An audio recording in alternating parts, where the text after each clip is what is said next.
Memorials to the Jordan crossing. When all the people had crossed the Jordan, the Lord said to Joshua, "Now choose 12 men, one from each tribe. Tell them, take 12 stones from the very place where the priests are standing in the middle of the Jordan. Carry them out and pile them up at the place where you will camp tonight."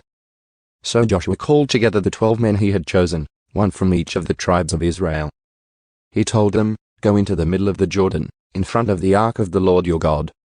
Each of you must pick up one stone and carry it out on your shoulder, 12 stones in all, one for each of the 12 tribes of Israel. We will use these stones to build a memorial.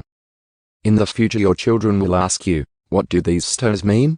Then you can tell them, 'They remind us that the Jordan River stopped flowing when the Ark of the Lord's covenant went across. These stones will stand as a memorial among the people of Israel forever.'" So the men did as Joshua had commanded them. They took 12 stones from the middle of the Jordan River, one for each tribe, just as the Lord had told Joshua. They carried them to the place where they camped for the night and constructed the memorial there. Joshua also set up another pile of 12 stones in the middle of the Jordan, at the place where the priests who carried the Ark of the Covenant were standing. And they are there to this day. The priests who were carrying the ark stood in the middle of the river until all of the Lord's commands that Moses had given to Joshua were carried out. Meanwhile, the people hurried across the riverbed. And when everyone was safely on the other side, the priests crossed over with the ark of the Lord as the people watched. The armed warriors from the tribes of Reuben, Gad, and the half-tribe of Manasseh lead the Israelites across the Jordan, just as Moses had directed. These armed men, about 40,000 strong, were ready for battle, and the Lord was with them as they crossed over to the plains of Jericho. That day the Lord made Joshua a great leader in the eyes of all the Israelites, and for the rest of his life they revered him as much as they had revered Moses.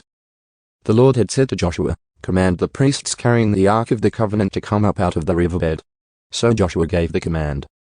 As soon as the priests carrying the Ark of the Lord's Covenant came up out of the riverbed and their feet were on high ground, the water of the Jordan returned and overflowed its banks as before. The people crossed the Jordan on the 10th day of the first month.